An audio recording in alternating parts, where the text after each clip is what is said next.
क्यों भगवान श्री हरि विष्णु को माता लक्ष्मी को पुनः अपने भार्या के रूप में प्राप्त करने के लिए वर्षों का वियोग सहना पड़ा? क्या कारण था कि माता लक्ष्मी को बैकुंठ का त्याग करना पड़ा? ऐसी कौन सी रहस्यमय कथा भगवान तिरुपति बालाजी से जुड़ी है? आखिर क्यों तिरुपति बालाजी मंदिर में सभी लोग अपने अपने सिर के बाल अर्पण करते हैं? चलिए तो जानने से पहले वीडियो को लाइक, शेयर और सब्सक्राइब कर दीजिए। तो बात है सतयुग के अंत और त्रेता युग के आरंभ की। एक बार ऋषियों ने यह तय करने के लिए बैठक रखी कि त्रिमूर्ति ब्रह्मा, विष्णु और शिव में से कौन सर्वोच्च है। उन लोगों ने सोचा, हम पूजा, अर्चना और यज्ञ करते हैं, हमारी पूजा अंततः किसके चरणों में अर्पित होगी यह तो हमें पता ही नहीं है। इसके बाद महर्षि भृगु सबसे पहले ब्रह्मा जी के पास ब्रह्मलोक जाते हैं, किंतु ब्रह्मदेव उस समय ध्यान में इस प्रकार लीन थे कि उन्हें ऋषि के आगमन का आभास ही नहीं हुआ। इस बात पर ऋषि अत्यंत क्रोधित हो उठे। उन्होंने कहा, क्या आप यह भूल गए हैं कि आपके द्वार पर आए अतिथि का आदर सत्कार किस प्रकार किया जाता है? ब्रह्मा जी ने कहा, आप सृष्टि के सर्जनकर्ता से इस प्रकार ऊंचे स्वर में कैसे बात कर सकते हैं? आपकी उत्पत्ति भी मुझसे ही हुई है।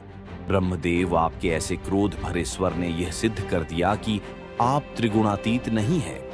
मैं आपको श्राप देता हूं कि संसार में आप कभी पूजनीय नहीं होंगे। इसी कारण पूरी दुनिया में ब्रह्मा जी का सिर्फ एक जाना माना मंदिर राजस्थान के पुष्कर में स्थित है। इसके पश्चात भृगु ऋषि महादेव की परीक्षा लेने हेतु कैलाश जा पहुंचे, जहां महादेव और माता पार्वती दोनों ही ध्यान की अवस्था में लीन थे। इसी कारण ऋषि के बार बार पुकारने पर भी महादेव को उनके आने की भनक भी नहीं हुई।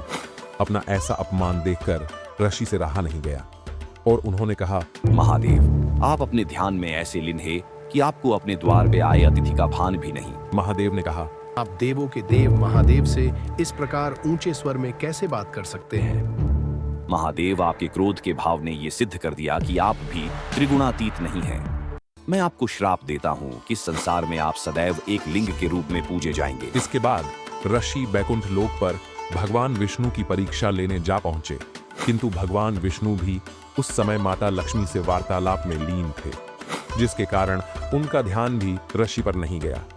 बार बार अपना अपमान होते देख भृगु ऋषि ने अत्यंत क्रोध में भगवान विष्णु के पक्ष स्थल पर अपने पैर से प्रहार कर दिया। आघात लगते ही भगवान विष्णु और माता लक्ष्मी को भृगु ऋषि की उपस्थित का भान हुआ। भगवान विष्णु का इस प्रकार अपमान होता देखकर माता लक्ष्मी अत्यंत क्रोध से भर गई, किंतु भगवान विष्णु ने क्रोध न करते हुए ऋषि से कहा, हे रिसीवर, मुझे क्षमा करें, आपने अपने पैर से मेरे पक्ष स्थल पर प्रहार किया है। कृपया कर मुझे बताएं कि आपके पैर में कोई पीड़ा तो नहीं हुई? भगवान विष्णु के ऐसे निर्मल स्वभाव को देखकर भृगु ऋषि का क्रोध शांत हुआ और विष्णु जी पर किए प्रहार के कृत्य से वो अत्यंत लज्जित हो उठे और क्षमा याचना करने लगे। भगवान विष्णु ने कहा, ऋषि भृगु, क्षमा याचना तो हमें आपसे करनी चाहिए। आप हमारे द्वार पर आए और हम आपके अनेकों बार पुकारने पर भी आपकी पुकार को नहीं सुन पाए। मुझे माफ कीजिए।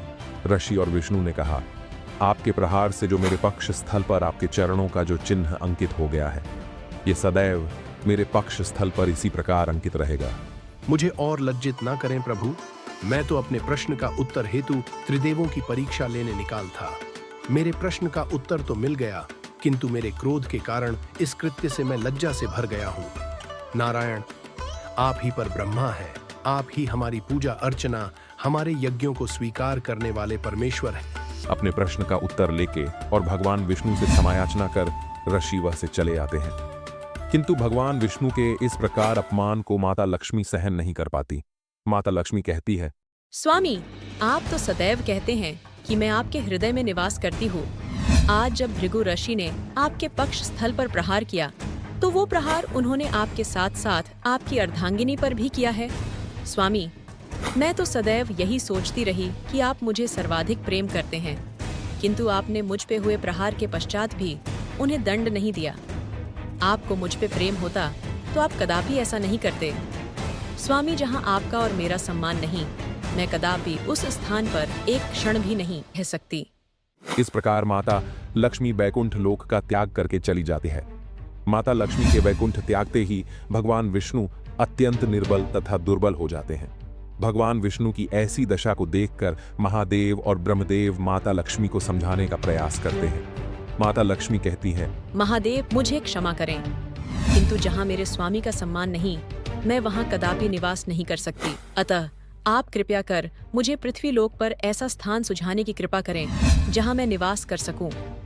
महादेव ने कहा, यदि आपकी वही इच्छा है तो आप पृथ्वी पर वेंकटाद्रि पर्वत पर निवास करें। यह वही स्थान है जहां श्री हरिनारायण ने अपने वराह रूप में निवास किया था। भगवान विष्णु उस पर्वत पर जाके माता लक्ष्मी को खोजने लगे।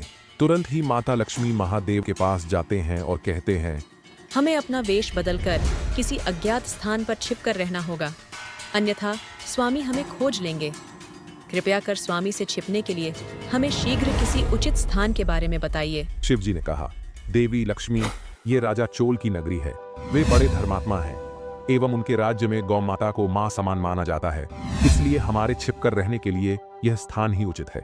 इसके बाद ब्रह्मदेव एक गाय और महादेव एक नन्हे बछड़े का रूप धारण कर लेते हैं और उनकी की देखभाल करने के लिए माता लक्ष्मी एक ग्वालिन का रूप धारण करती है और वो सब राजा चोल के महल जा पहुंचते हैं। राजन, मैं ग्वालिन हूँ, किंतु अब मैं अपनी गाय और बछड़े के पालन पोषण करने योग्य नहीं। आज से तुम्हारी गाय और बछड़े का पालन पोषण हम करेंगे। मंत्री, तुम ग्वालिन को इस गाय और बछड़े का मूल्य चुका दो। इससे पहले कि राजा चोर गाय और बछड़े का मूल ग्वालिन को चुकाते, वो ग्वालिन वहां से विलुप्त हो गई। तब राजा ने एक चरवाहे को गाय और बछड़े के पालन पोषण का काम सौंप दिया। दूसरी ओर माता लक्ष्मी को खोजते खोजते भगवान विष्णु राजा चोल के नगरी जा पहुंचते हैं और अत्यंत दुर्बल होने के कारण वे चींटियां की बामी के भीतर जा गिरते हैं और वही श्रीनिवास के रूप में निवास करते हैं। वहीं दूसरी ओर माता लक्ष्मी वेंकटाद्रि पर्वत पर गहरी तपस्या में लीन हो जाती है। अब चरवाहा प्रत्येक दिन गाय और बछड़े की देखभाल करने लगता है, किंतु गाय चरवाहे की दृष्टि से बचकर हर रोज चींटियों के बामी के पास जाती। श्रीनिवास के रूप में निवास कर रहे भगवान विष्णु को हर रोज अपने दूध प्रदान करती और पुनः चरवाहे के पास लौट आती। इस कारण वो चरवाहे को बहुत ही कम मात्रा में दूध प्रदान कर पाती। राजा चोल ने कहा, ये गाय प्रतिदिन इतना कम दूध क्यों प्रदान कर रही है? इसके पीछे क्या कारण है? कहीं तुम ही तो इसके दूध की चोरी नहीं करते हो चरवाहे? नहीं राजन, कदापि नहीं। मैं कदापि आपसे इस प्रकार का छल करने के विषय में सोच भी नहीं सकता। तो फिर पता लगाओ कि ये गाय प्रतिदिन हमें इतना कम दूध क्यों प्रदान कर रही है। जैसी आपकी आज्ञा राजन। एक दिन चरवाहे गाय का पीछा किया। उसने देखा कि गाय अपना सारा दूध चींटियों की उस बाम्बी में गिरा देती है।